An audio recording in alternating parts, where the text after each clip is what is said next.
qualifying. So we're expanding 16 more countries. And instead of 64 games, we're going to have 104. Yeah, so we're almost doubling the amount of matches. So we are going to have quite a bit of football. From 8 groups, it's going to be 12 groups. So 12 groups of 4. And then it'll be the same thing where it's 3 matches. The top 2 Okay. teams from each group advanced. But they will also have the 8 best third place teams moving into the knockout round of 32. Okay, because there's where I was confused because I think early on they were saying groups of three. Yeah, it was going to be groups of 3. Yeah. So I'm glad they moved to groups of four, Mhm. and I like that they have a couple of the best third places. I think that looks good for Max. they, their chances just improved by a lot, just because they still among the top 20. So you're looking at 48. So they're automatically better than 50. They're gonna be better than half of those teams. Um, and that's true, dude. It sounds like, but it's true.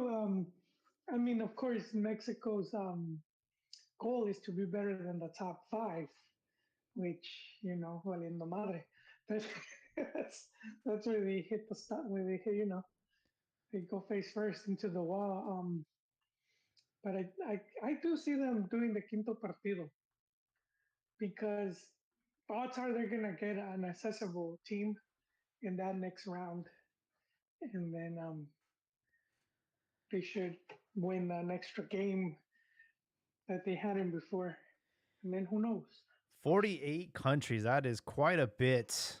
And I covered the friendly on Sunday over here in San Jose, Guatemala versus Panama. It was about 99% Yes. Chapinas out there.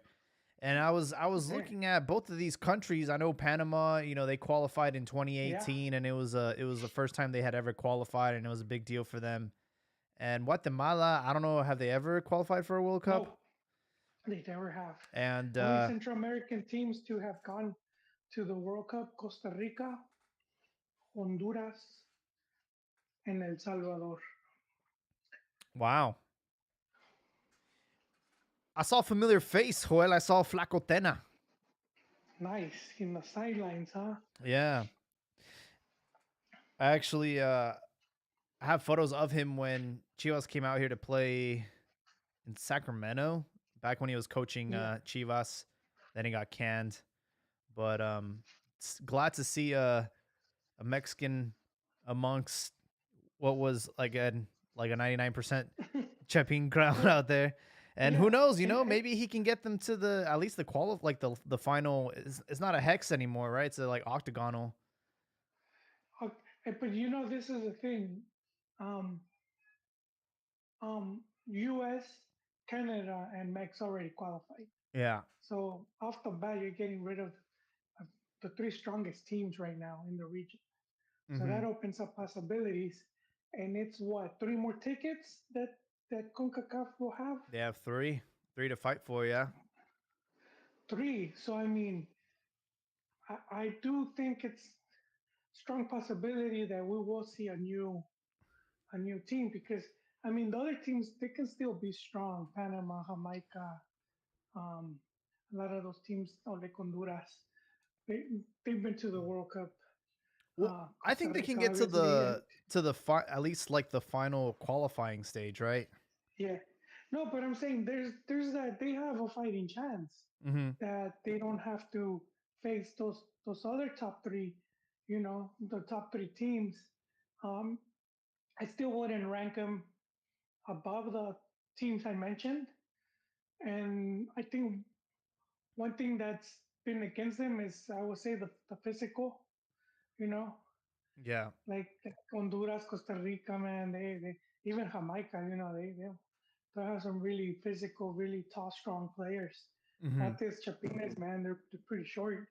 And Yeah. the games become more, well, physical. It's just, you know, we grew up watching our goalkeepers being 5'8". Yeah. Campos, Larios Iwasaki, Conejo.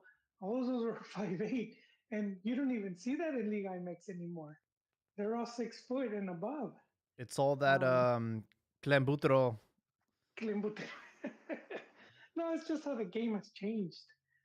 So I don't know. Did you see any like compared to Panama? How'd you Man, how would you I rate the Guate squad? I felt tall, and I'll leave it at Yeah. that. But it's crazy because Guatemala actually brought like their A side, and Panama took like under 23s, Oh, and they were winning too, man. They were winning. They were up 1-0, and in the end, Guatemala got lucky. They caught a break. They got a penalty, and they ended up tying the match. But I'm over here, I take photos and I try to tag the players. Bro, nobody from Panama is on Instagram. These dudes are damn. these dudes are probably still rocking Nokia phones out there, bro. Like like I couldn't. They're all off the grid, bro. I'm like, dude, I cannot find that. I couldn't even find one player that was on. I found one player out of the roster. I found one player that was on IG. I'm like, damn, dude. Yeah, it was a pretty cool experience. Um, and I'm looking at the third round of the 2022 CONCACAF like qualifying. Right, it was Canada, Mexico, USA in that order. So Mhm. you take away those three, you still have Costa Rica, Panama, Jamaica, El Salvador, and Honduras. So I do think maybe they could get into at least like the second or third round in the qualifying in CONCACAF. We'll see. They just don't have a goal scorer like Pescarito Riz. I think that was like the last well-known Guatemalan player. Yeah, it was. They had a couple. Man, I think going back to the 90s, Uh huh. they tied. I think they tied Brazil, but they played Brazil, and it was a very good game. I mean, that was their World Cup, dude. That was their World Cup final, you know. And they're just balls to the wall, man. And that one had I can't remember the names, dude. It's been that long. They're like in my mind, but they had like two or three players that used to stand out. hmm And but then it's interesting. Like what they like, we should bring in someone like a Wate fan because they seem to self-destruct. They seem to have one of the better leagues in Central America, and even then, it's like hmm it doesn't seem to help them. You had instead like Panama, you had Panama instead come in, but I mean Panama did have that advantage where they have these physically gifted players, Oh yeah, man, they're fast. and then and they're just stone throw away from Colombia, and that's where they are very smart to do that, where they would send players to Colombia, Hmm. lower leagues and all that, and also bring in a lot of Colombian coaches and whatnot, and that helped them a lot. And they're like, I think culturally they're not that far apart. Yeah. Panama, Colombia, yeah. Um, so that helped them a lot. But I don't know, man. You would think they might have reached out to Max. They kind of have, if you think about it, because you look at their league now. They have a lot of like Mex coaches. hmm So who knows? Who knows? But I mean, you always have to like kind of take advantage of who's close by and like try to, you see it in Europe and even in like South America where it's like Chile would bring in like a bunch of Argentines or you know Peru with a lot of Brazilians and whatnot to like try to help improve or make their programs I better. wonder if we could convince Guli Peña to do a cantina special with us. We can probably throw him some 40s, and he'll probably do it because he played out there. He played in Guatemala, and he also played He did. in El Salvador and in Isn't he in Scotland. Qatar now? Huh? This dude's gone everywhere. Isn't he in Qatar right now? He played in Honduras. Now he's in United Arab Oh, Emirates. okay. Yeah, man. Oh, shit. He must be Uh, getting some good coin. We have Ray Rosco wanted to chat in. Maybe he has something to say. Maybe he's Guatemalan. Who knows? Yeah. No, I'm not. What's going on, man? Welcome to the show. I love this show, guys. I listen to Oh, the thank you. podcast all the time. I'm normally working these hours, but I have off, so I actually get to interact with you guys. Oh, You awesome, guys are man. Oh, awesome good. people, and I'm a Chivas fan. So don't hate me, So like, Say less. yep. And I got a lot of stuff I want to say, but I don't think I can. But I'm just very happy that they're very competitive without one of their best players going into the Clasico. Mm-hmm. And I'm going to call it a Super Clasico because when I was a kid, that's what they would call it, Yep. Super Clasico. They didn't call it Clasico Nacional, you know what I'm saying? They call it Super Clasico. My Spanish sucks. It's all honest. good. Yep, you know what I'm saying? I'm being honest. But it's crazy because all my Mexican friends tell me all the time, how can you watch so much Spanish language television as a kid and your Spanish be that bad? I know every. I tell them I would watch the Chivas games on Telemundo, on Univision, on Univision.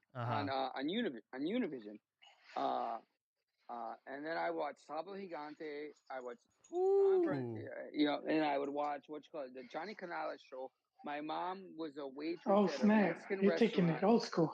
You know what I'm saying? My mom would, and we were too dumb to figure out how to set the recorder. You could set a recorder in the VCR without the TV being on. Yeah. And it would record the show. I never figured it out, for the record. I knew you could, but I was never able to. Yeah. Exactly. It's tricky. We were too dumb. But they would re-show the Johnny Canales show late at night. So we record it late at night and for my mom. And see, but see, that's how much I love you guys. You know what I'm saying? This is really country Mac. You know what I'm saying? Wait, where are you? Where are you at? Like, well, I'm Tejano technically. That's what that's okay. what they tell me. Yeah. Okay. Okay, yeah, from Texas. Because that's Johnny Canales is right. Texas. Yeah, what you call it? I'm actually from Milwaukee. Okay. Oh. My mom's from Milwaukee too, and I'm a third generation Mexican American. My grandfather used to play the accordion. He used to play all that. Wow. Music. I love it. Like, you know what I'm saying? There's a great documentary. I don't know if you guys ever saw it, the Chula Fronteras. It's two gringos who go down to the border and back in the 1980s. It's a great documentary. And I had the DVD and I had the director's cut. And one of the things I love the most is, like, they said we went to Mexico City and we interviewed the Sony executives at in Mexico City. And they're like, why do you guys want to do a documentary about Mexican hillbilly music? We want to produce stuff like Julio Iglesias. That's what we produce this stuff because it sells in America. To me, that's Mexican music. See, that's why I love Chivas. People, you know what I'm saying? Manchester United and Liverpool, Steven Gerrard and Frank Lampard. Steven Gerrard and Wayne Rooney. I'm sorry. Steven Gerrard and Wayne Rooney were hurt. They couldn't play. First time ever in over 100 years, nobody from Liverpool or Manchester played in that rivalry. Oh. Yep. What you call it? Real Madrid, first time ever this year. Yeah. Without a Spaniard. Yeah, times are changing. tradition. To me, that's what makes Chivas. That's what makes Chivas. It's not a nationalism perspective; it's a local perspective. It's a Yeah. tradition. Yeah. That's what I always try to tell people. And the crazy part is because I have white people who come up to me all the time, and they say, "Oh, I don't like Chivas because they play, only play Mexican players." And I Mhm. say, "Well, do you watch Liga MX?" Tell them, right? Well, are you a Club America fan? And I tell them all the time. So if we bought a foreign player, watch my team, probably not.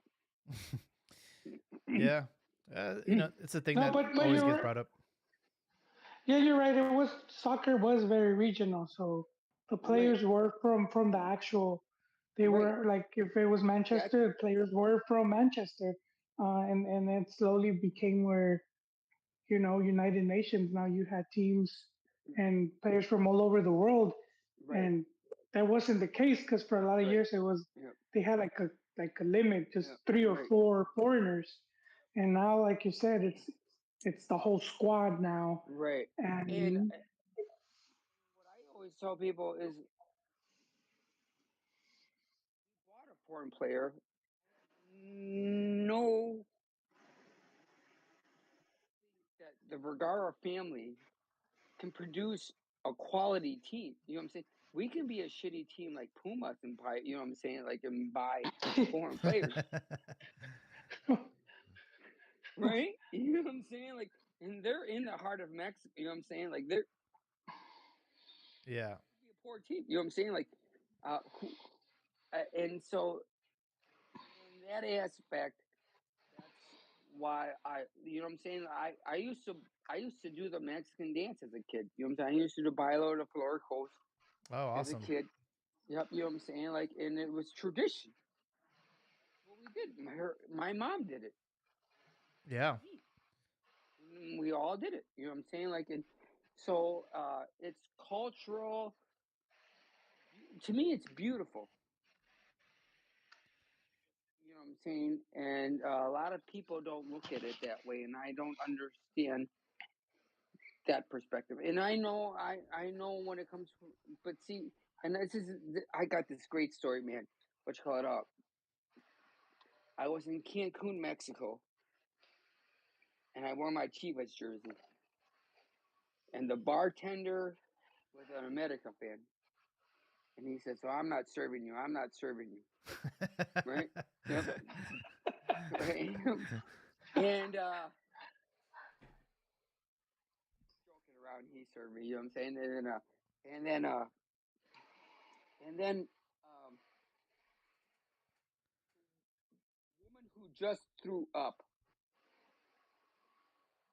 in front of me, the bartender overserved her. It was the new Chivas jersey at the time. And the guy who's cleaning the throw up says, "Es una nueva camisa de de Chivas. Es una nueva camisa de Chivas." See, it's the new jersey. New jersey. And the guy who's cleaning the throw up is the Chivas fan. It touched me. I ain't gonna lie. I almost wanted to cry. Me, you know what I'm saying? Like, I listened to what's his name? The guy from San Diego. He used to be on the show all the time. The America fan. Johnny Yeah, Johnny yeah, Rico. yeah. Rico. Yeah, Johnny Rico. He said they're all a bunch Chivas fans. They're all a bunch of hicks from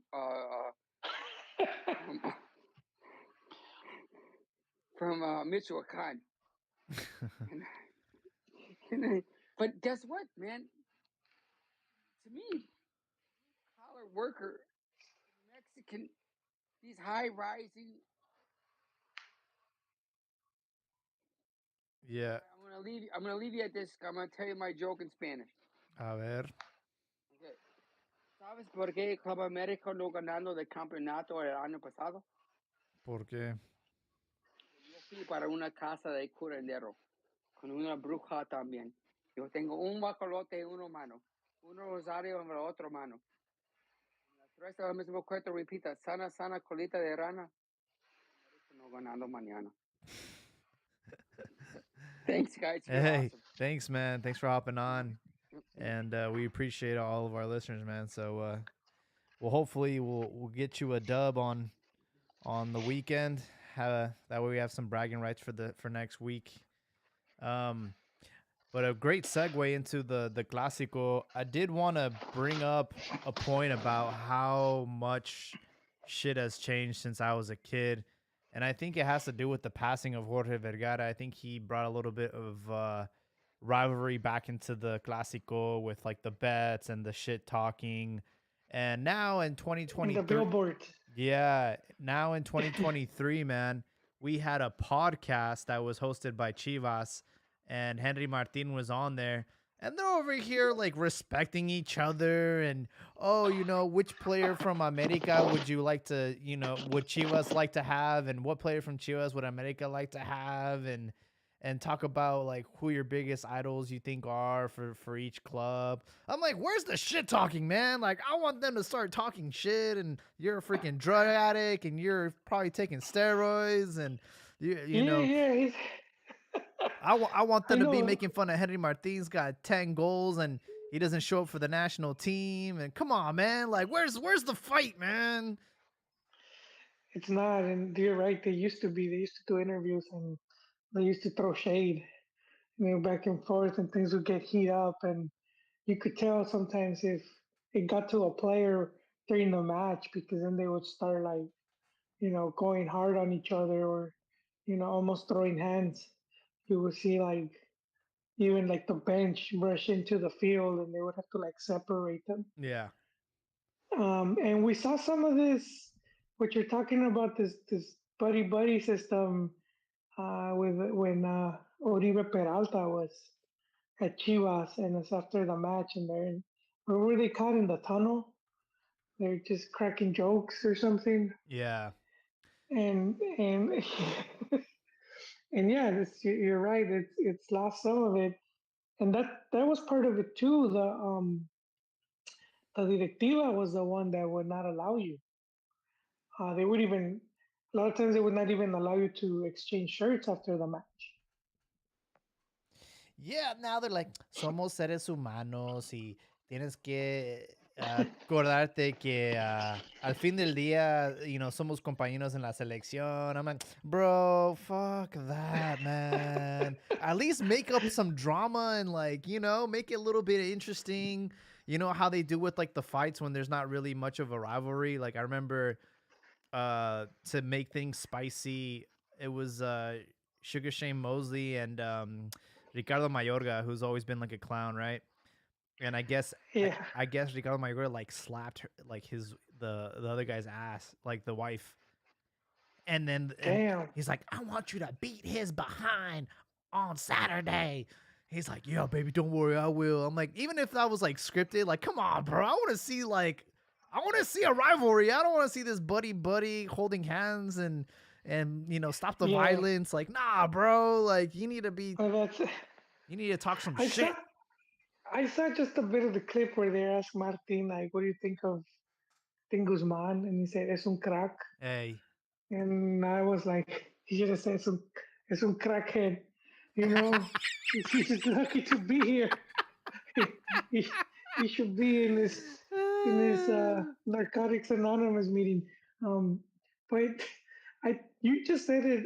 Stop the violence, and I think that's been the main reason where some of the stuff that's gotten out of hand, especially with Querétaro and Atlas. yes, and Atlas, which is what thing that was just the anniversary a few days Oh, ago. happy anniversary. Hopefully not, not unhappy, but yeah, that's it. Where just the country has had all that violence because of you know, the narcos and whatnot, Mm-hmm. and so it was for a while where they kind of contained it, but you were seeing like the barra bravas, the ultras. They would just outside of the stadium and they'll start throwing hands. Oh, yup. and which is nothing wrong, if it's just that, because that's like, you know, sometimes you just some people are into that, that's Hmm. your own UFC, just getting in a scrap and whatnot. I don't know if you've seen this movie. It's pretty good. It's called Green Street Hooligans. I've heard of it and I've It's with Mr. never. Frodo. Yeah. I think you'll like it. Uh, but it's kind of I- it, yeah. it goes a bit into the but I don't think that's in there anymore either in England, where they used to have a lot of problems with hooligans, and that was like their gangs, and so that I was like, It was a problem in you the Euros, dude. When England hosted, it was a problem. oh wait, recently? Yeah, the last Euro, man, when they lost to Italy and shit, that was a big. There was a lot of Oh, I, hooliganism. Yeah, but no, but back then was like, yeah, it's probably more it extreme. was well, it was constant, and it was like, all the time during the league games and all that, Hmm. and that kind of dwells a little bit into that. It's not. I know there's some documentaries. I've never seen them, but it did used to be such a big thing. But but like one thing you do see from the movie, which is a lot of times, it was just putazos, and it's like I'm Yeah. like some people like that. It's like that the Fight Club where they would meet up just to throw just to throw hands, and then and you which and it's the only thing is that things tend to get out of hand sometimes, and then it could turn really violent with weapons and people getting really hurt. But um, so Mex was kind of seeing that. You were kind of seeing that, and yeah, it was starting to get out of hand just because, again, because of the narcos, which is I think that was a big thing that happened with Querétaro not last because Querétaro was a club that has had ties to I don't know which cartel, but they've used the club to launder money. Oh. And I don't know if you remember, I forgot how many years ago it was that Liga MX said, "Oh, we're cutting down from the number of teams," Hmm. and they got rid of. I think it was it Irapuato? It was Querétaro was one of the teams, and they got rid of them because that team was being used, and then they ended up coming back. But that's one of the teams that for a long time was tied to that. And Atlas was before Irarragorri Hmm. and company took over. I think they were, you know, I think had been infiltrated, and that's when we saw the whole scandal with Rafa Marquez, right? Yeah, he got Where tied up in all that. yeah, and he was tied there. I'm not saying through the club, but I'm saying it's kind of connected a lot of times. And he was at the club, and and big also, in my opinion, big reason why they didn't when the Gordy group takes over, they don't even want him there. They're like, nope. Yeah. Um, so, but I mean, who knows if there still are because they've gotten pretty savvy about it, where they're more business like now. Um, where was I going with this, Jaime? I was going to make a pretty good point. Oh, here we go. And that's a big reason for the whole not having promotion relegation because a lot of the teams were being taken over or having a lot of influence from cartels. Hmm.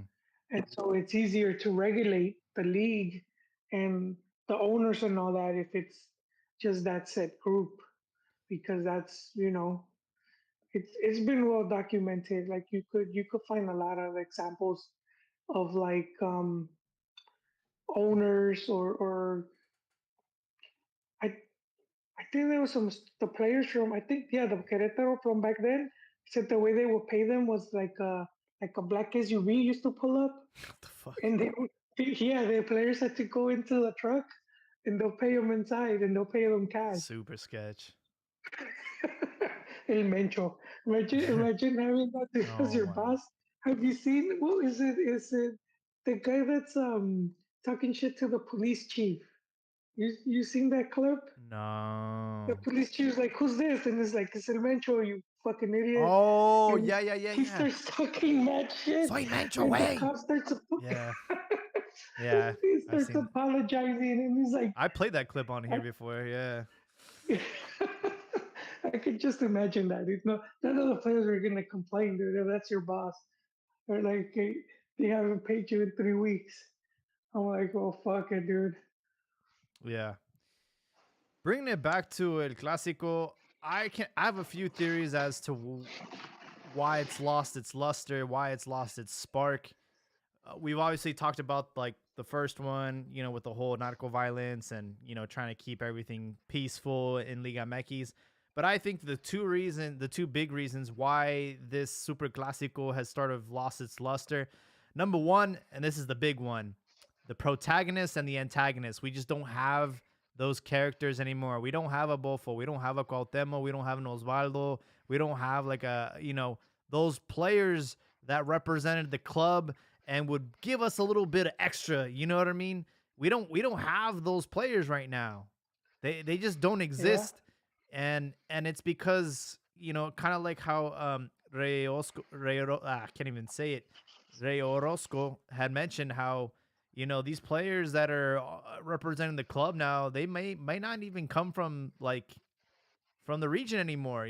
At least with Chivas, they're still bringing in fuerzas básicas players from Guadalajara and all that. But for America, I mean, they buy most of their talent, so like the rivalry is no se siente, because they've been traveling through other clubs in the world, and they don't really understand the significance of this rivalry. yeah, you're right, dude. You don't have players that like the ones you mentioned or that have been with the club long enough, and it's a big deal to them because they also grew up with that. That yeah, that's been lacking. I felt for a couple years the whole um, America Cruz Azul was more intense rivalry, and even I'm gonna say it, Monterrey Tigres. Hmm. I think for Chivas, it's been with Atlas also. That's Chivas original clásico. Yeah. So in this, Rey Orozco was talking about Super Clásico, Hmm. and that was kind of to differentiate, I can't say it. I'm too paisa. The difference, Yeah. to make that difference because well, it's Televisa, right?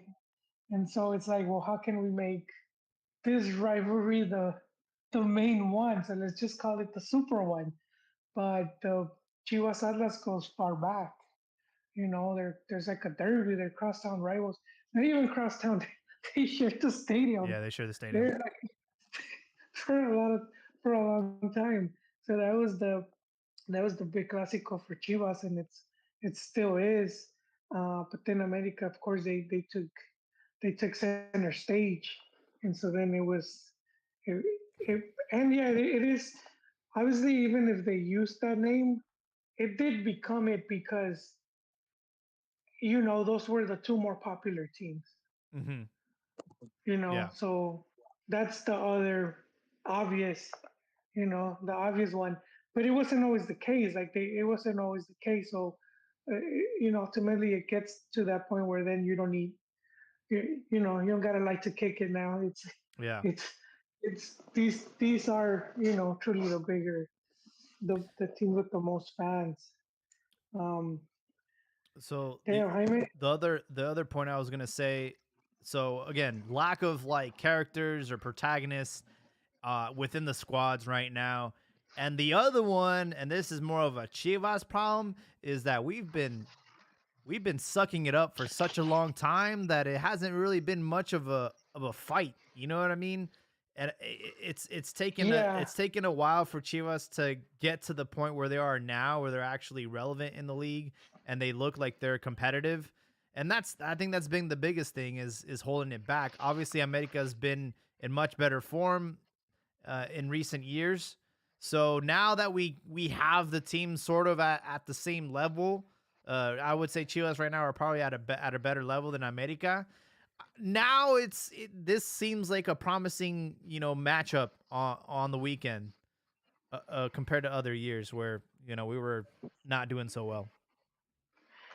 Yeah, I just think it's you see a little of that which was inconsistency because that match with Tena, we were just talking about Tena, so we're bringing it back around, and it was the Copa por Mexico, and it was a 4-3, you know, Yeah, that was a probably one of really the most good four, entertaining matches in a while for Chivas America, at least. yeah, big win for Chivas there, and then they end up since then they've had like four other coaches. Now we have Pau going into his very first Clásico, Super Clásico. So Hmm. yeah, it's that also adds to what you're saying, where it starts losing some of that luster because even coaches would sometimes throw some fuel to the fire. Yeah, absolutely. That's another thing too. When it comes to like characters and protagonists, like having a strong coach with a loudmouth, that Yeah, actually Piojo. helps. Yeah, man, exactly.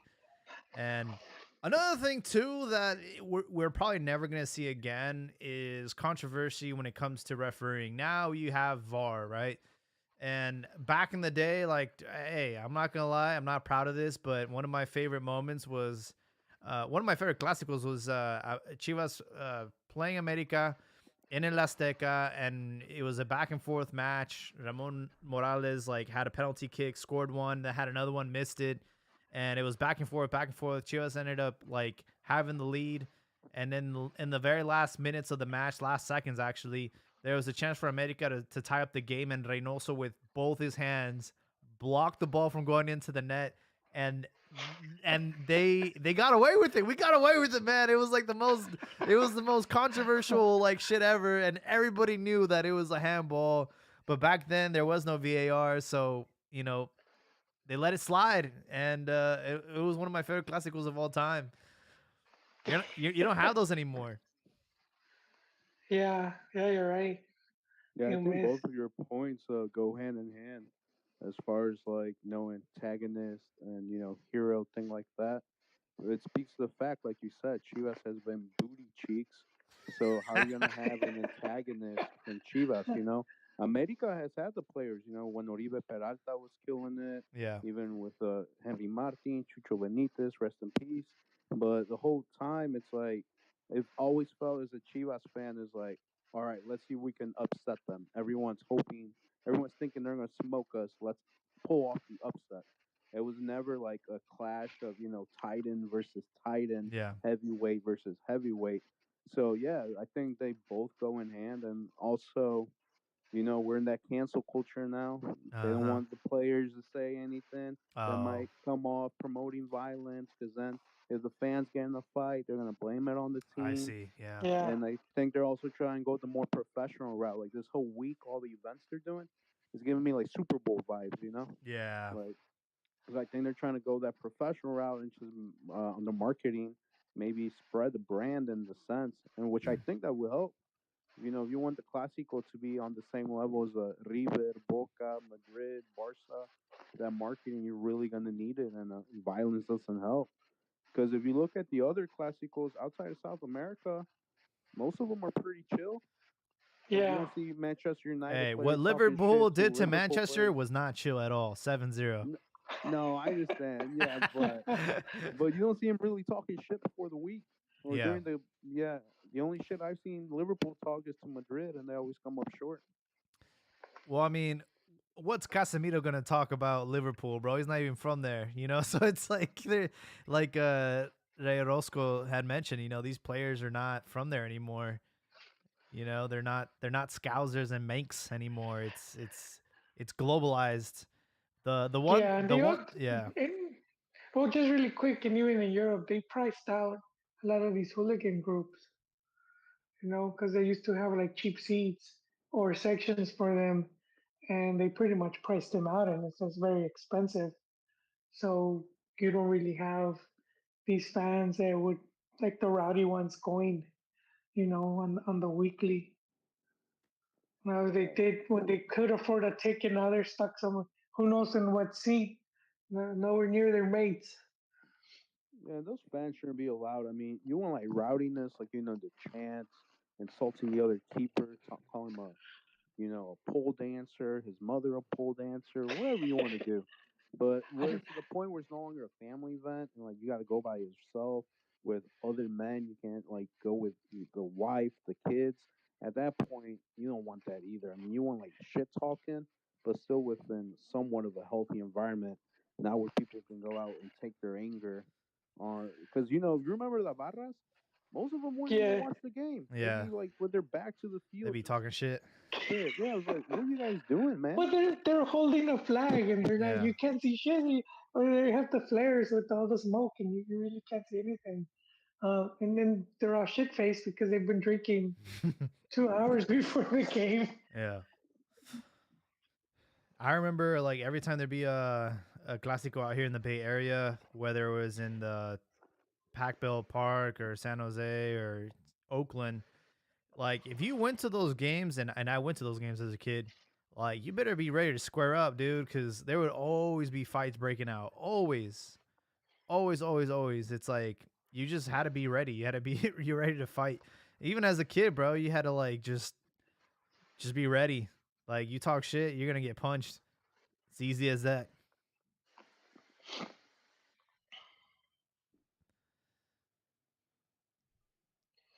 Yeah, man. I agree with you. Like football and like the whole family thing. But man, I think there's something about that whole when it's like violence and that whole aspect of danger. I got to live it once. I went to see Boca Juniors versus Argentino Juniors, Oh and shit. it was at the Diego Maradona Stadium. So Argentinos they were home, and I didn't know. I thought it was like I'm being all pocho. I'm thinking it's like right here in the U.S. that you just walk up to the gate and Y- you could buy tickets at the you Yeah. know it wasn't like that. Um, so I'm walking through the street trying to. I've never been to that stadium, and I just saw people walking. So I'm with my friend, and we're walking, and it's through just because the stadium is right in the neighborhood. So you have just fucking houses, and then the stadium just right there. That's crazy. And that's the other thing I forgot. That these are the old stadiums. They're just in the neighborhood. You kind of see it with some of these old baseball stadiums, right? It's In just the in England neighborhood. too, for sure. When I was in Yeah, England, like Liverpool and like Anfield and stuff, it's like literally in the yeah. heart of the city. Yeah. Just turn the street and it's right there. And here in the US, we're used to where it's like there's like massive parking lots. So there's like all this shit, like it's a whole big ass area, kind of that kind of isolates it. But this stadium was like that, and I got to this block where there was police, like kind of like a riot squad with the Mhm. big shields, and they weren't letting no one pass. Like you had to show a ticket, Yeah. and I was like, the police told me that, do you need a ticket to pass? And I was like, shit, well, where can I buy one? And he's like, you need to pretty much buy it from one of those guys scalping. So there was a dude selling. He was like he was like a hooligan dude, one of the looked all sketch with some weird tats and all that. And he was selling tickets to it was like some Chinese guys. It was a group of like they were like five Chinese dudes. They were decked out in Boca stuff, dude, head to toe. And this What the dude selling fuck? them really, yeah, they were tourists. They You were should have took a selling them photo, like bro. That's fucking crazy. he was dude, he was like overcharging them, and I was like, oh fuck, dude. And he gave me a cheaper price. Hell yeah. I guess he felt they must have money, especially they got all this fresh gear. But that fucking ticket, I'm like, what the fuck, dude? Did you have this buried in your backyard? Ticket looked all fucked up, man. And I'm thinking, is this shit even gonna work? But it did, dude. It actually did work. So, I mean, unknowingly, I bought a ticket that if this guy's selling it, so they give tickets to the barras Uh-huh. so that they could be their own section. And so a lot of these guys sell tickets. I guess if people aren't going or they have extra, and that's how they make some money. Oh. And so I didn't know. So I mean, I'm stuck, and now I have to sit in the Boca section with all these but these were like low lives, dude. They weren't even. I'm not saying it to talk shit. Like you could straight tell they were like kind of like thuggish, and so you still far going to the stadium, but by this point, dude, it's all police escort. There's fucking police. Like it feels like we're being like when they're herding cattle, dude, and Yeah. it's all like fenced up, and we're going through the tunnel, and dude, it's like everyone's just like squeezed in there, dude. And I'm gonna Damn. I get a little of that, I'm gonna get crushed here, dude. And and this was the one that was kind of felt weird when it's like once I exited the tunnel, the way this section was, because it's not seats, it's like those, Like the long you know, benches. not even benches, it's just like the fucking cement. It's like a quad, But it was, like a high school quad, huh? yeah, and Yeah. then it was steep. It was Yeah. steep. So when I looked up, dude, it just looked like they're gonna fucking fall on you. And they're all fucking jumping up and down. It Oh looks like they're gonna. shit. And so I was like, fucking, you can't sit, dude. I've been walking for a long ass time. There's just a bunch of fucking dudes right there. And yeah, a couple of times, dude, it did feel like I was gonna fall because there was a lot of like pushing. Damn. And then there was the other thing. I was like, I knew that this would happen sometimes. Like if they saw you weren't from there, they could jack you. They could just steal from you. Yeah. And they're jumping up and down. So you have a group start jumping up and down, and they just start going through your pockets. And there's like 10 people. I mean, what are you gonna do? You could throw hands, but you're gonna get stomped. Mm-hmm. So I was like, oh fuck, dude. I was just, how Hey, can I it's look parte de la like I'm aventura, not? man. That's what anytime I'm in a sketchy like situation, I'm like, it's parte de la aventura, you know? It's gonna make a great story one of these days. Yeah, the game sucked. So the more it was the atmosphere and the whole fucking what the fuck is going on here type of shit, and that was like that made it fun. Yeah. I had to go through that when I was in Italy, Maradona Stadium, Napoli Stadium. Napoli. They wouldn't sell you tickets unless you were a season ticket holder, and I was lucky enough to get one from a scalper. And yeah, man, it's like they expect you to be part of like the crowd, and you have to be in it. You have to stand up. You have to do all the, I was trying to like fit in or whatever. Happened to me too in the north in Genoa. It was same thing. There's two teams in Genoa. There's Genoa and Sampdoria, and I know Sampdoria from what was it, the what do they call him, the ponytail, the golden ponytail, or Roberto? Baggio? But yeah, Roberto Baggio. Yeah, that's how I know Sampdoria. So All right. I was like, damn, while I'm here, I gotta go check it out. And same thing, dude. Like you couldn't just go up there and buy tickets. You had to like know somebody, or you had to be a season ticket holder. So it was very cool experiences. And dude, they don't fuck around, man. Especially when it's like I went to a Champions League match, Roma versus Bayer Leverkusen, and like they put all the German fans in one section, and they were not allowed to leave the stadium until all the other fans left. Like they saved them for last because like they know, bro, like They're waiting they have to outside. get on a bus and like get escorted out, dude. Because like fuck, they'll throw hands, they'll bum rush them. It's like 1,000 fans versus like 40,000. It's like it's not even fair. So yeah, it was pretty crazy. But yeah, we'll see if this Clasico lives up to the hype. I think this season looks pretty promising. It would have been nice to have Alexis Vega. We don't know if he's gonna show up and play. We don't know if he's healthy enough. I wouldn't like rush it, especially after what happened to Macias. I'm totally okay with him sitting out if it means, he's not gonna get hurt immediately. As far as like who I'd want in my lineup, I want Pollo. I want Pollo, man. Maybe he can take out another America player, You want them celebrating tacos? Bro, he took out Gio's freaking thigh, man. And he hasn't, he retired just his still ass. hasn't recovered. He has that phantom.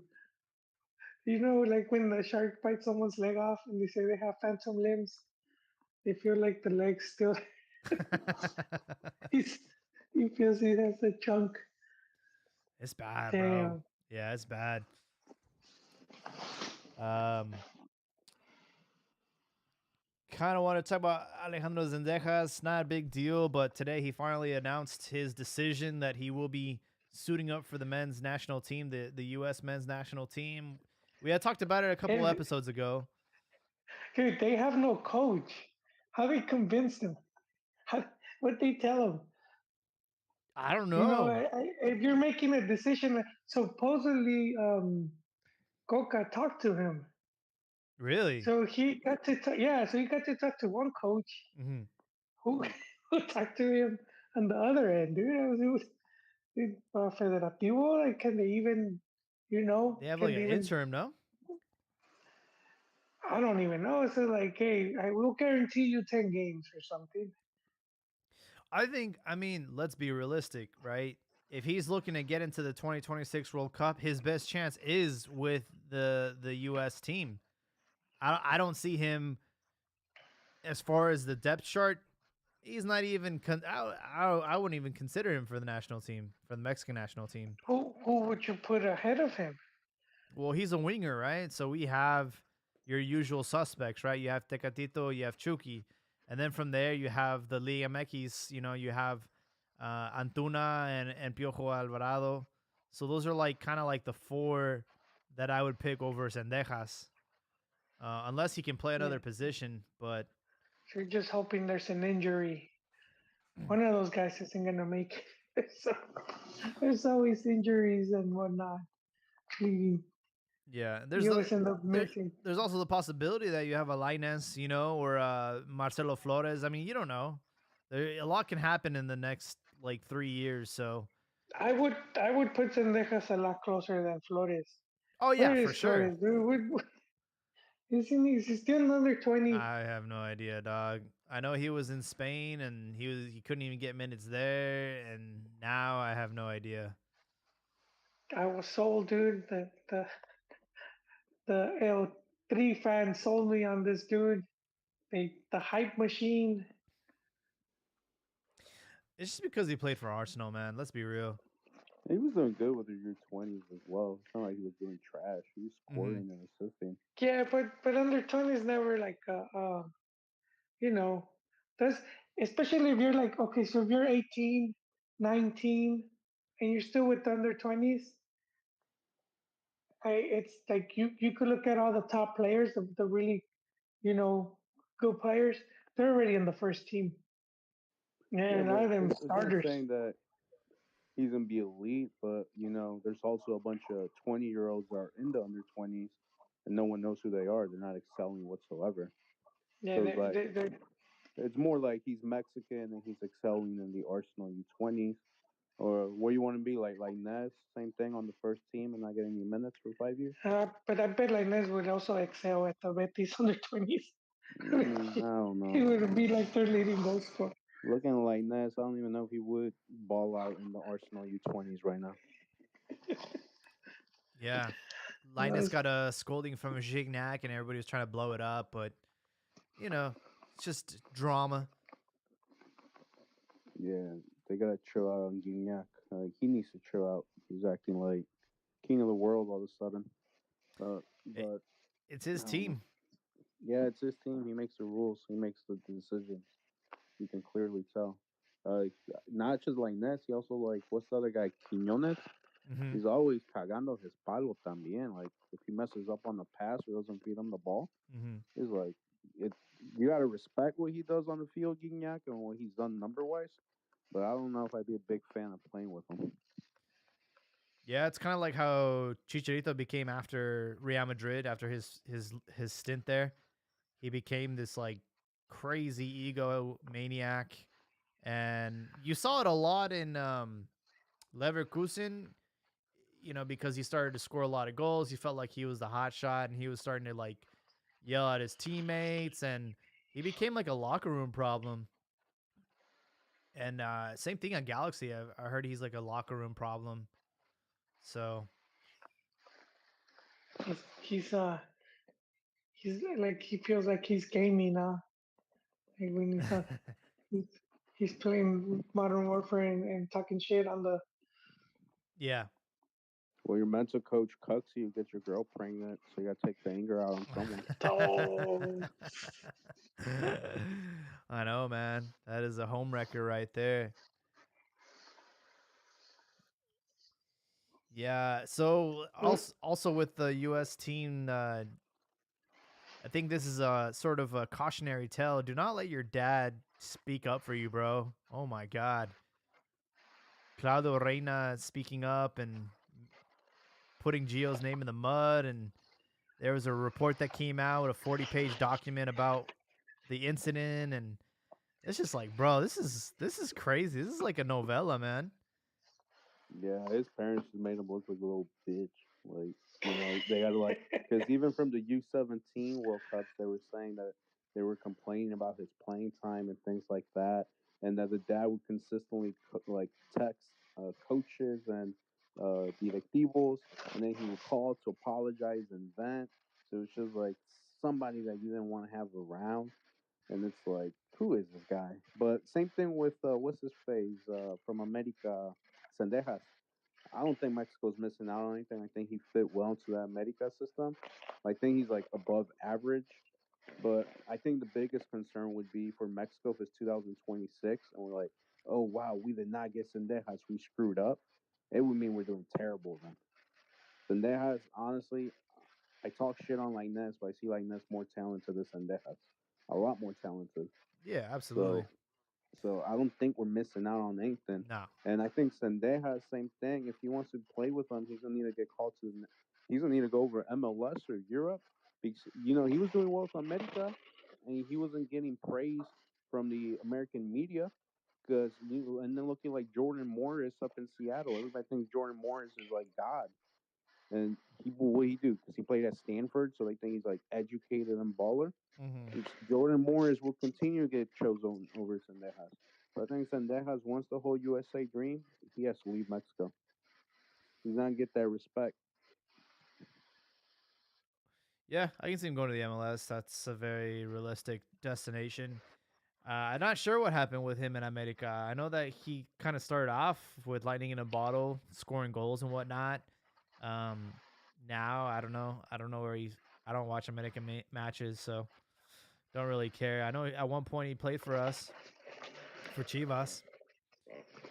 I don't think we took the best advantage of him, and I think Matias Almeida kicked him out. Well, that was going back to the original point of Chivas being booty cheeks and no protagonists on the team. You need those protagonists to take that pressure off the young guys that are on the come up. Yeah. And you go to a team like America, and you guys like Richard Sanchez, Henry Martin, in his moment Oribe Peralta, Memo Ochoa, Mascherinin. You have all these heavyweight names that you can come in, and they're taking the pressure from the media and everything. You just got to do better than expected and just focus on you and not lose your grounding. As opposed with Chivas over here, they're being booty cheeks, so everyone's expecting you to be the next 16, 17-year-old prodigy and take the team out the gutter, Mm-hmm. and you just crack under the pressure, and it's not a fair pressure either when your teammates are like, who were they? Gallardo, Marin, Basulto, and guys like that, and they expect you to take the team out the mud. Yeah, I know. Yeah, it was bad for a while. yeah, with Pocho Guzman seems to be that guy Mhm. now. Yeah, and they were talking about it too. That he's had a great career and how he did grow up, obviously in the Chivas system, and he said those games felt different, like in the under 17 and under 20. Coming up through the ranks, that those matches were different against America. So from like a young age, the rivalry's there, and it is nice to have him sort of. I mean, I consider him the captain of the team, and it's nice to have him sort of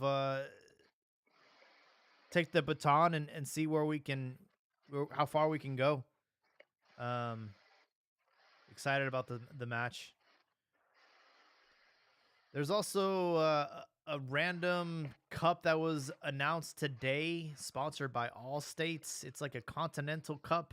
It's gonna happen every year, and this year it's gonna be the inaugural match between the United States and Mexico. This is gonna happen in April in Glendale, Arizona. Um, I really don't understand. Like, they just wanted to have a friendly, and I don't know. I guess Allstate probably just wanted to throw their name out there, but I'm tired of them trying to create this, like, I don't know, like, oh, just like this fabricated rivalry between U.S. and Mexico. It doesn't need extra pizzazz, but now they just want to have a cup so they can continue to take some silverware away from Mexico or something. I don't know. I really don't get it. Well, they've always had this, if not yearly, every other year, matchup between the two. Yeah. I think they just finally managed to monetize it more by having someone sponsor the match, which is pretty smart if you think about it. That's just more money for the federaciones, which is good. Fans complain and say that there is no money, but there is. You could see it. We talked about it here. The improvement with the youth that has a lot to do with moleros and whatnot, and Mm-hmm. that's more money, and they put more money. That's what Mexico does so good at the youth level. I think because of the media, people sometimes confuse it and they think that if you have, if you did very good at that level, like under 17, under 20, that is gonna automatically translate to the senior team, and doesn't really work that way because it's for the most part it's just different players. We've talked the numbers here of like out of the 23 players that are in the under 17, only about 11 end up making it to the under 20, less than that to the under 23. And by the time you get to the senior national team, it'll be like one or two, you know, Mm-hmm. that survive the whole thing. Well, I think one of the big things is that there's a huge emphasis on the national team. So this is like my first season watching MLS and actually keeping up with it as far as like what's going on in the league. And the one thing that surprised me is, they had like the starting 11 of the match week that just went by, but they also have like the top 5 youth players of the league. Oh. And there's a kid like from Atlanta United who just scored like 2 goals, had an assist. He's like 17 or 18, and same thing, and what I've noticed, it's been like 3 matches so far. Every week, the top 5, it's always like different kids are like 20 or under, and they're starting in MLS teams, and they're doing well. Like they're being influential in the game. And with Mexico, I see the opposite. I just see that everyone's looking for the next stud for the national team. But as far as the league, you don't see them getting hyped up. You don't see them having those numbers, those minutes. And everyone's saying they're not ready. Everyone's saying, MLS is trash. But at least the MLS it seems like they're He- kind of forcing clubs He's only to start 27, all these man. young players. Gotta give him a couple years. No, yeah, Mets shot themselves in the foot. It was the whole once they took off the limit of foreigners, right? It used to be 5-4. Um, it just went to hell, and that Also, like made it difficult for young. the rule, right, where you had to have X amount of minutes under a certain age.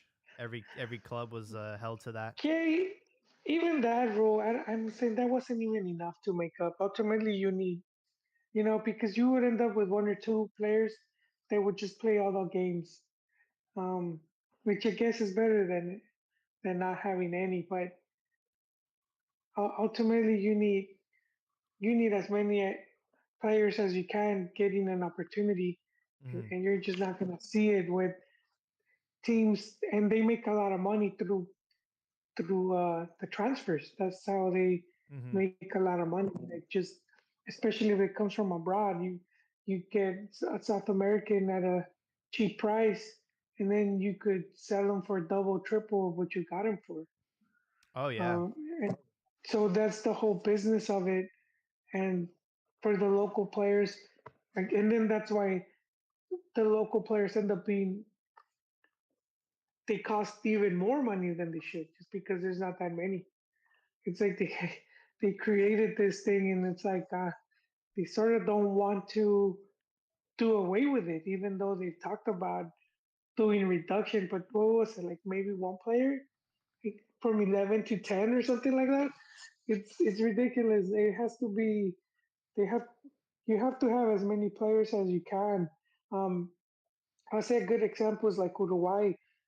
Their league is not, you know, without due respect, they don't have that. It's certainly not better than Liga MX, but they got, they give all of it's full of Uruguayans. So that means more chances of turning out a gem. And so that's why you have country like Uruguay producing way more talent than Mexico. But that's part of it because they're giving more of their players more chances. Yeah, man. It's And I crazy. also think it's mentality as well. You know, America has that mentality of wants to be the best at everything in the world. So they're like, all right, we're gonna spend all this money in this league. We want it to help make our players better. And the same thing is because there's so much money, they can send players away for cheap because they're not so much focused on the money. It's just of becoming But better see, and trying to become the I best. And I what I think see you're with you're Liga making MX though, I see like Sunday League, you know. I don't know what you guys' experiences with Sunday League, but you know, it gets I really played I competitive played and they Sunday. got like sponsors and everything. And I just see like Liga MX is the same thing. Like, hey man, I'm putting so much money into this team. I don't care about young kids. I don't care about nothing. I want to win. We're putting money into this, so we're gonna win. I don't care about development. I don't care about 2 years from now. I care about this season. That's what I care about. And I I just think want to say what you mentioned about sending players for cheap. They're not sending them for cheap. It's not that's their goal. It's just that how their structure is, so they just can't hold on to them. A lot of these players they don't make that much money anyways, so that's why they end up leaving. But it's not. I think a lot of times, and I've seen this a lot, like on Twitter, people confuse it and they think that the clubs are like, oh yeah, go abroad. It's like no, the clubs want to be as competitive as they can. They would hold on to some of those players if they could, but they got their rules. They got like their salary cap and like designated this and that, Release and so it's clause. yeah, their whole thing is very different, and I think that's where they shoot themselves in the foot, right?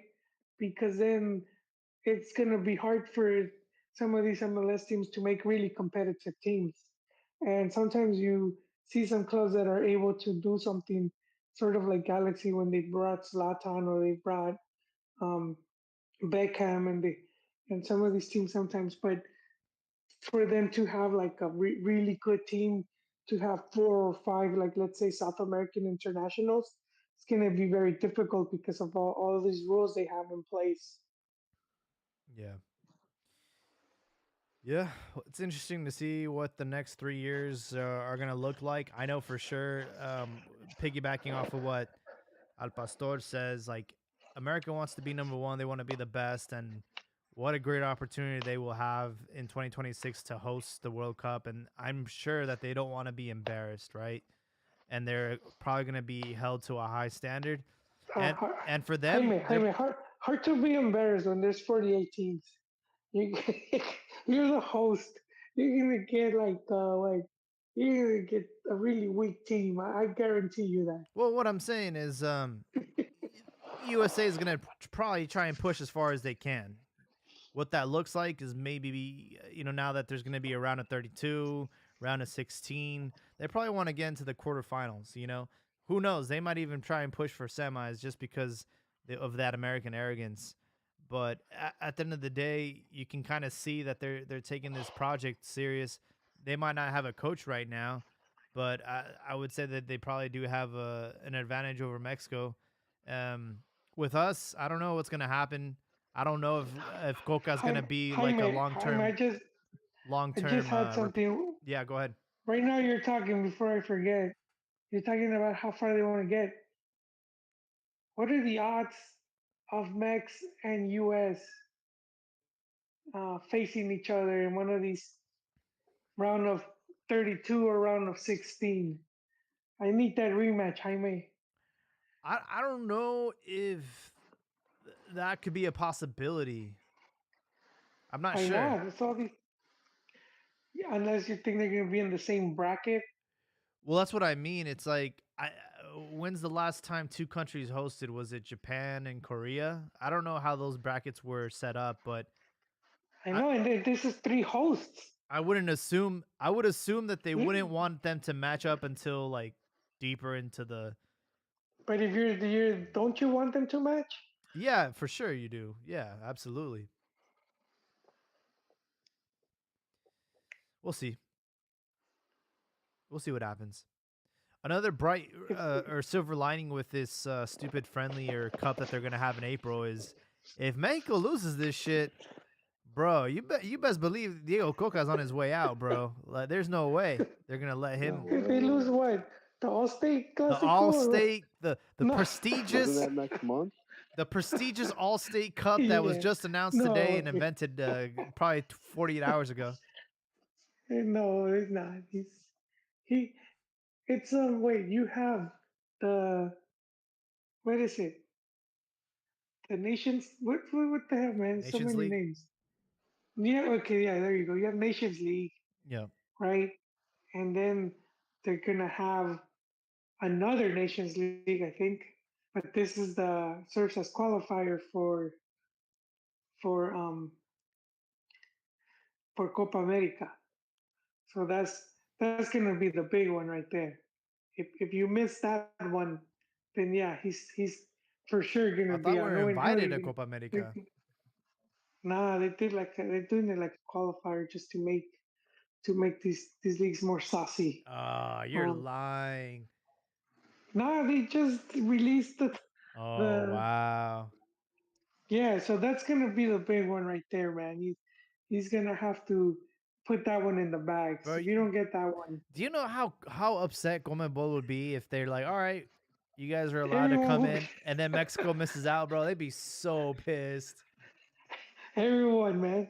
Mexico's like the hot chick, dude. That's what I'm Like saying. they're not gonna be in the party, and It's then like everyone's you gonna tell want to everybody leave at the early. party, yeah, she's gonna be there, she's gonna be there, and then she doesn't even make the trip. You're like, shit. Yeah, no. It's like, how many hand jobs I'm gonna have to give out now? Fuck, dude. It's, Mexico's Mexico's like the hot chick. It's like the you go to the OnlyFans and the girl's not there. What are we doing? Oh boy. Yeah. Fun stuff, fun stuff. No, I think, but if he does lose the Clasico, I do think, the whole criticism, everything is gonna get ramped up, and every week is gonna be a strong push to get him fired, no matter what. So there will be repercussions, but I don't see him being sacked Mm, for a friendly. I do think the two tournaments, of course, and then the Gold Cup. Those yeah. were the team is going to be expected to perform to a certain level, just because of what happened at the World Cup, which was like performance was pretty much the same as it's been. It's pretty much pretty average to what's been in the past other World Cups. Hmm. Um, Same type of points and whatnot. They were just off by goal differential. So but it's they make it seem like, oh no, the team got almost like they got crushed or whatever. So Yeah. that's what it is now. All I know is when they fired him, that slime ball Piojo Herrera's gonna crawl out of his hole with no self-respect, and he'll say, "Yes, I'll take the job. I'll do it. Give it to me." No well, self-respect whatsoever. You know that slime well, ball will out of like himself again.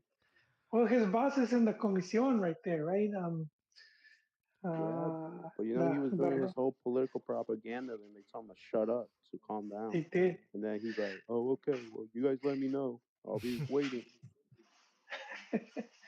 Yeah, no, and if you look at it like because he's worked for both. So when you're looking at the Comisión de Selecciones, and you have the Tijuana guy, what is it? Hank, Is it Aaron. Hank? Yeah, I confuse him with his dad, Aaron Ron, right? His dad's Hank. Yeah, Aaron Ron right there, and that's his boss. And of course, Comisión was kind of like they have someone from America there too, and so those are the two of the teams where he's worked a lot. And so yeah, if but I don't think he would be automatic. I would think only if Cholos is playing good, is they're like protagonists. Oh, I'm not So saying he's gonna get chosen. I'm just saying the slime ball yeah. is gonna auto nominate himself again. Has no Oh, shame. The you ball don't just have kicks to you though. out and fires you, and you come crawling back to him like, "Come on, one more chance." After like being denied 10 times. I'll, I'll pay attention to the next transfer market. Is Cholo gonna open the purse? If they bring in some good players, Hmm. I know this guy will have them firing on all cylinders and playing good. And yeah, he will be automatically a candidate. But who else is there? Who say Almada Nacho? and Nacho. Yeah, Almada probably just killed by association. The Grupo Pachuca they didn't want to be part of that commission. Hmm. We had some Conca Champions League action today. Second leg of these matches. Austin FC 1-2-0, but it wasn't enough to get over Violet, which is a team from Haiti. So the Haitianos, the Haitians, have made it through to the next round. That is a big dub I for think, them. I think one thing to look like in something like that would be like if you want to see how many players from that club are in the Haiti national team. Yeah, good call. Okay, so just I want to give this so much importance to how much of an upset this was. For every $10 you would have bet on this Haiti team to qualify to the next round, Uh-huh. you would have won $237. Holy shit. For every $10 you bet on them to qualify. So think about it. Damn. Damn. The other thing, they had not played a game since May 2021. What? What? Their league is ranked 247th in the world. No way. They only had 12 players that were granted visas to make the trip for tonight's Oh game. my god. So how did they come up with the rest of the players? They went to the U.S. lower leagues and recruited players just for tonight. No way. You know how many players That's they have epic, on dude. the bench? 3 players on the bench. Well, Austin had 11. Wait, but how do you do that if like don't they have to be registered for the tournament? So how do you do that? I don't know, man. CONCACAF has to work it out, but read the article. They only had 11 players on the starting lineup, Bro. 3 on the bench, 2 defenders. Where was and a I? I could have midfielder. gotten some This minutes, is- bro. Shit. But It was your chance, Jaime. That was my chance. Backup goalkeeper. upset. The Nah, other bro. thing- God damn. I'd be like the fat This Chinese. is this is the story for me right there, Pastor, man. No, This is Austin pretty had like epic. 20 something shots. Oh, the ref gave 10 minutes aggregate, and they actually played to the 12th minute. Damn. Like, so I think MLS called the visa. The Homeland Security said don't accept all these visas because we can look this joke. Because remember, before going into MLS season, Austin is second a favorite to win the title, and they Wow. just lost to a team whose whole roster is valued at $100,000. Damn. So some of those Haitians were the guys that were like trying to cross the border in Mexico. No, They were yeah. stuck under the freeway. Like last month, they were living under the freeway. Now Bro. they're winning soccer This is games. embarrassing. I think this is more embarrassing than Mexico. Or they did beat Haiti. I think they beat them like 4-1 or 5-1 in the Oh pre-Olympics. yeah. But at least Mexico put in a bunch of goals. Yeah. Yeah, Austin. Oh my God, how? Wow. Well, Embarrassing. I appreciate that background because now I'm gonna bring that up every time now. The cap. No, That's the sound of the cap opening up again. Damn. no. I think probably the biggest upset in CONCACAF Champions League That's for sure. crazy. Yeah. And Atlas redeemed themselves against Olimpia. They had lost that first match 4-1. But today in El Jalisco, they scored 4 pepinos. So they're through to the next round. And tomorrow we have Orlando City versus Tigres, LAFC versus Alujalense, Pachuca Montagua, León and Tauro. I gotta ask you guys, like, if any of these Mexican teams don't make it to the next round, would that be considered like a failure? It depends because sometimes they don't take it serious, and they don't even want to deal with it. So I say it depends if like they really are trying to compete for that, because I've seen it happen even with like Libertadores. You started seeing some of these Mexican clubs that would send in like reserves. They wouldn't send their best players. I don't know. I think it's a big failure for Tigres. I follow like some, American journalists, and during the first game, Tigres versus Orlando City, I think like Lainez, Guido Pizarro, a bunch of these other guys that came off the bench, and all the journalists were like, "This is crazy. The amount of depth that Tigres has, where they could bring these 5 guys off the bench that would be starters pretty much on any MLS team. They probably have most of the depth, top 5 depth in North, Central, and South America. It's like this is a big Oh thing. yeah, If they've been. Tigres it gets eliminated by Orlando, who hold them back 0-0, that's a fracaso. That's a huge fracaso for all the money I they would put say into it. for the team like Tigres and what you describe, yes. Yeah, it's a total fracaso. In Orlando, they had a 17-year-old kid playing as right back on the first game at a Volcan. Couldn't get past them. You would think that would be intimidating for a 17-year-old American kid, and they couldn't burn them. Yeah. So I think that's a huge fracaso right there. If Tigres doesn't win that game. Yeah. Yeah, Leon did have a 1 goal aggregate against Tauro, so they just got to close that home. Same with Pachuca. They have a 0-0 right now against Montagua. But, obviously playing at home, you're going to be a little bit more comfortable. Yeah, we'll see how it goes tomorrow for Conca Champions League.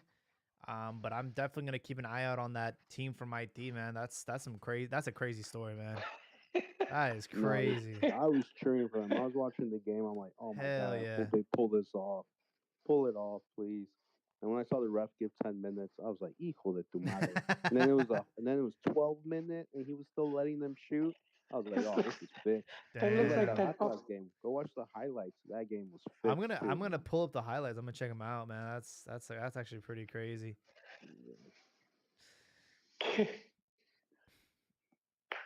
Damn, pretty much covered everything I had on my list. Oh, this is kind of random, but Canelo is fighting, and he's gonna be fighting in El Estadio Akron. He's gonna be playing, fighting in. Chingue su madre.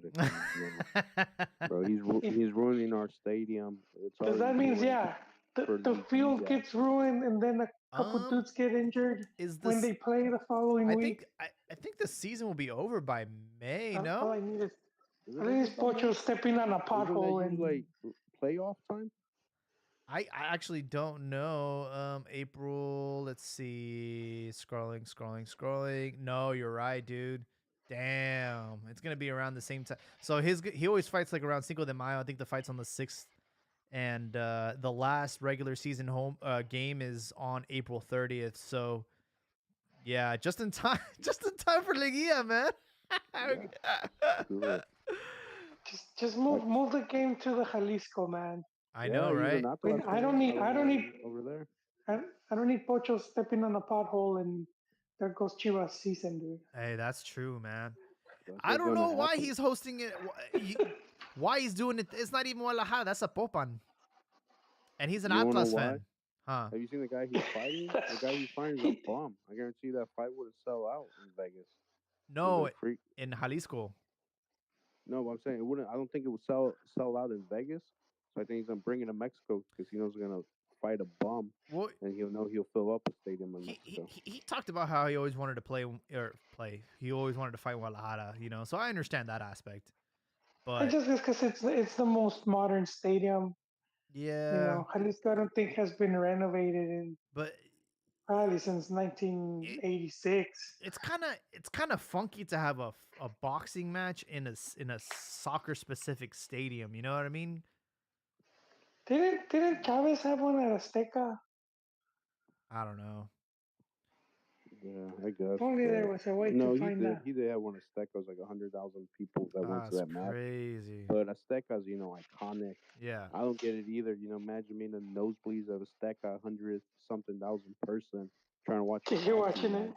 You're watching it through the TV there I Yeah, and the that's jumbotron. I binoculars or something. But yeah. yeah, I I don't know. I think Amauri, we need the money. He says, screw it, ruin the field before Liguilla. Just gives a good amount of money for it. I saw He, a boxing match. Andre Ward fought in Oakland at the Oakland Arena, and like that's a basketball stadium. And dude, like I had to watch it on the jumbotron because you can't see the fight from that distance. It's like, no, dude, like Mhm. dude, oh, here it is. 1993. Chavez at Azteca, 130,000 fans. that's definitely got to be a And so record. yeah, and it's been reduced. Yeah, I don't know what Azteca's at now. I think it's around They 80. they did the VIP. They did more palcos. Hmm. Well, they started hosting a lot of NFL matches, and they're like, well, we gotta renovate and do all that stuff, so reduce the size of the audience, I guess. Also for the World Cup. Yeah. Yep. Yep. Yep. Well, folks, that's all I have on the docket tonight. I don't know if you guys have any closing thoughts, any predictions for the Super Clasico on Saturday. I know the time difference kind of fucked me up, and now the games are going to be a little bit later in the day. So the Super Clasico is on Saturday at 8. Speaking of Clásicos, I was surprised that Liga MX did both Clásico Regio and Clásico Nacional on the same night. I thought they would do like one on Saturday, one on Sunday. So that did catch me by surprise, because there's the Regio follow, then I guess as the appetizer, and then Nacional right after. The thing I do like about it is that Regios think their Clásico is the most important one because of how much money they have, but watch them get smoked in the ratings. Well, the match will be on what? TUDN for Tigres and then Telemundo for Chivas. So they're not really. Oh, it's on Telemundo. Oh, damn. Yeah, because Chivas are hosting. Oh, Yes, yeah, so no. be Telemundo. I Yeah. take that back. They might not smoke them in ratings. Well, In Mexico ratings, they will though. I'd love to hear your prediction for the match.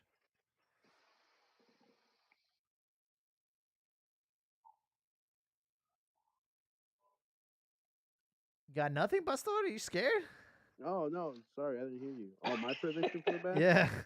Oh man, I think it's gonna be a high scoring match. I Oh. definitely think it's gonna be over 2.5 goals, so 3 goals or more. Oh. Chivas, it just depends the kind of Wacho we get. Do we get that Oh Wacho that God. just is Superman, or we do get that Wacho like remember a few Clásicos ago? Who was it? Diva. He did a penalty like in the first Yep. 3 minutes, First minute. and just kill like the whole. Yeah, like kill the whole morale. I mean, do we get one of those Wachos where he screws up Yeah. in the first 10 minutes and it just kills your momentum? I think that's gonna be a big influence. The other thing, Vegas not seeing any minutes, is he? We don't know. I hope he He doesn't. said he would be ready. They said that Uh, he would be ready. I don't, maybe not the full match, but might No, get I to think if see some. Vega can come in the last 30, 20 minutes and Pocho's still on the field, I think it can be great as long as Wacho and everybody holds it up. Defense, we're looking good with Chiquete and all those guys. I just think it's going to come down to Wacho. As long as Wacho keeps us yeah. in the game, I think Chivas can easily win it 2-0, 2-1. Okay.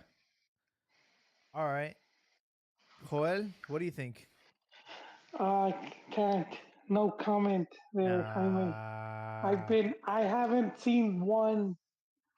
I haven't even seen the Pauneta pass I haven't been able to see a single match this season Oh, okay. just because of my job. Just because of my job, so Yeah. it's hard for me to, you know, make a prediction. I kind of I'm looking at my crystal ball and it's there's nothing, man.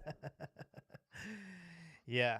I'm going to throw in the Wacho factor in there because I know he's going to at least screw up once. So America will score probably a goal or two. As far as Chivas, I honestly feel it's going to be a 2-2 draw. I think that's how it's going to end up. Not exciting, right, to have a game end in a draw, but honestly, I think that's going to be a pretty predictable, accurate score line. I could be wrong, but I have a feeling that this might be one of the better ones that we've seen in recent times. At least one can hope. As far as Yeah, the as long as there's goals. 'Cause I yeah, think there was the one where I think it was Nacron as well. America had lost like for 5-6 first 7 games, and Chivas was doing so much better, and we were expecting to smoke them, it and it was was a 0-0, boring right? 0-0. Yeah. Yeah, It was like one of the most under what do they call those, like, yeah, those matches that are just like just so much disappointing. hype, and it was so disappointing. Yeah. It was like somebody do something, please. Any America score, at least make me feel some pain. Yeah. Algo. It was just boring. Maybe Chivas should take a page from that Violet team. Just recruit a couple Bro, dudes from that's not random a bad places. idea. That's Netflix. That's a Netflix movie waiting to Go happen. back to the car wash where they found Carlos Salcedo. Digo. For real. You need somebody to replace Charal, the one he's been missing. And Wacho, who plays Wacho too. Like some bus Oh, boy or bro. something. They need to have Some kid that was bugging the buses in DF.